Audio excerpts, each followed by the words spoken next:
बताइएगा, मैं सर के बारे में बोलूँगा फिर। स्टार्ट है। Very good morning. This is indeed a great privilege for me. Great privilege for me. I am Vivekanand Jha, the author of The Living Legends of Mithila. Just today, I am sitting in front of, I would say, a living Maithil legend, Honorable Sri Amod Kant Sahab. In fact, just to straight jacket him into a particular definition wouldn't behoove a personality like Dr. Kant Sahab. He, as you all must be knowing, that he himself is a luminary, a stalwart from Mithila, who in fact discharged the duty of police officer and rose up to the position of Director General of Police. And not only that, in fact, while he was serving as the police commissioner, his humanism was so very absolute, was the profusion or the magnitude of humanity was such that he thought of the poor children, absolutely up to the adolescent and even the beyond. He thought of catering to especially the orphan class of children, and that is why he floated an organization called Prayas.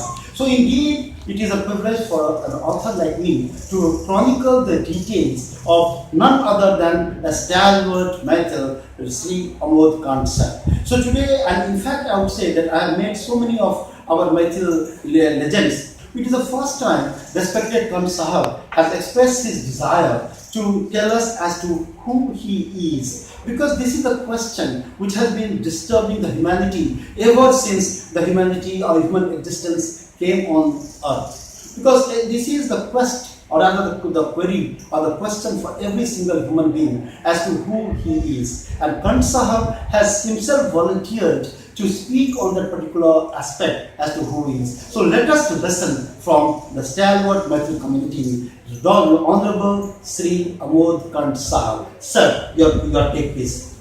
Thank you, Viveka. Well, I find that you are an excellent author.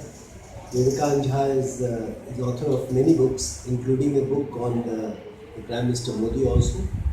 And then I have gone through his writings. He writes very beautifully. And the most interesting part of his writing is that he writes in an anecdotal fashion. He writes the stories, he portrays lives, very interesting lives. And probably in the same manner, he would like to portray my life also.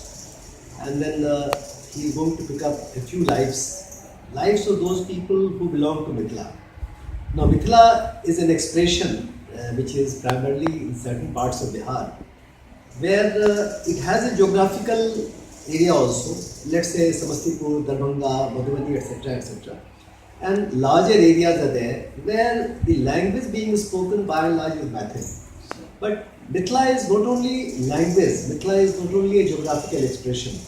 Mithila is a way of life. It's a very, very old culture. It also goes with certain kind of historical traditions. Darbhanga Maharaj, for instance, he was one of the main personalities or the family, the dynasty, which ruled that area not as a king but as a jamindar. Probably they were more of the largest jamindari in India. That is what Darbhanga Maharaj used to be. So anyway, that is what is there. And I belong to Samastipur. And Samastipur earlier was part of Darbhanga. And Darbhanga is the core of Mithila. And now out of Darbhanga, several districts have been created like Jhanjharpur, like Madhubani, like Samastipur and Darbhanga.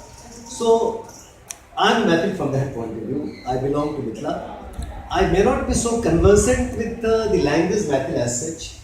I may not be so much knowing details or perhaps practicing the Maithil culture. But then by the very fact that I belong to Samastipur, I visit Samastipur very frequently. Even now I have got very, very close contact with Samastipur.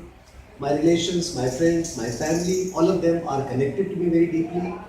So obviously, I mean, if my origin is traced and I am to be defined somewhere, well, perhaps it would be appropriate to call me Maithili. So from that point of view, this identity I do not reject. This identity I don't resist. I accept it happily and willingly. So that is the one part. Now, since you told me and I have offered to talk about myself today, see, today at this stage of life, who am I? And why am I whatever I am? That probably, from my point of view, to understand, then you will be able to kind of analyze it, critically analyze it, scrutinize my way of thinking, my own self-assessment, and then you decide what exactly you are going to write. I would not like to say anything about your writing. Your writing will be your independent research or study, which you can do from anywhere. Now, let me tell you that today I am a person with a background, and perhaps anyone who is today is entirely the product of past, yesterday, and the years gone by. You cannot dissociate yourself. Nobody can dissociate. If I say that my childhood, whatever it was, about which I'll talk later, or my period when I became a lecturer, or the period when I started a college in Jamshedpur, which is now a big college, or the period when I joined as a magistrate, worked for some time, or the period when I remained a police officer, a most reluctant police officer, an unhappy police officer to start with, and slowly and gradually I became a police officer with certain recognition. 34 years I remained in police. Or perhaps then I became, after policing, when I was free from the service, they made me the chairman of Delhi Commission for Child Rights, which was a rare honor for a police officer. No police officer is made the Child Rights Commission chairman. I was made that because of my work for children. And then subsequently and before that, for the past 27 years, yesterday was the 27th year, complete 27th year of Prayas, and it has been a long journey through Prayas. And Prayas today is one of the leading voluntary organizations in the country. So these are the various facets of my life. Then the other part of my life, let's say a bit of a public figure, in the sense that once I contested election, under what circumstances did I contest election? Why is it that I am not prepared to be a politician? Why is it that my life has taken this kind of journey?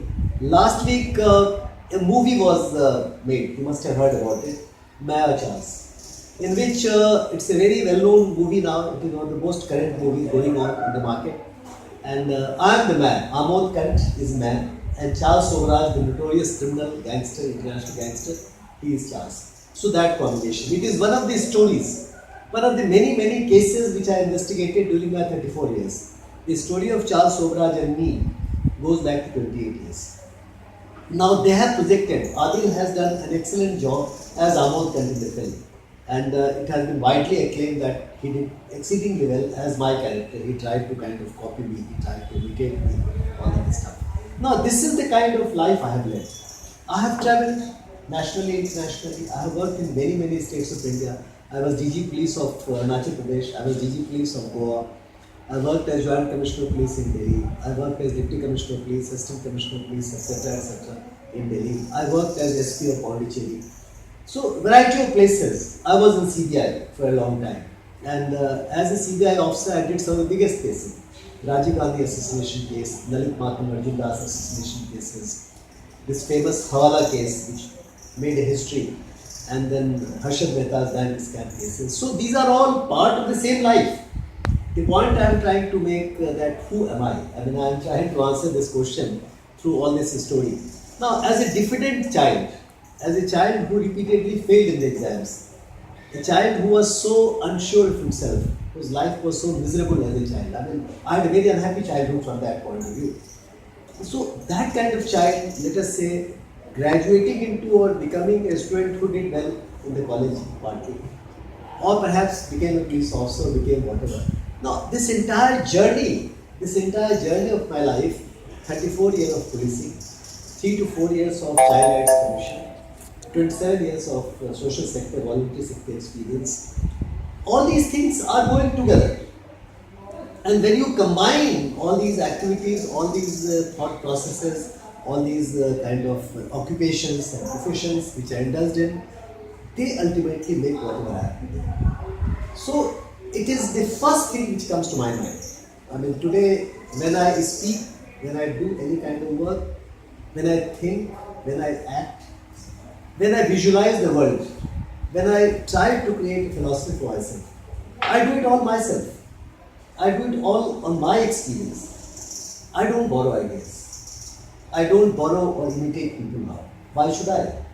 Not that I am arrogant, not that I don't think others are not worth emulating. I have my own heroes in life. I admire many powerful people, many interesting people.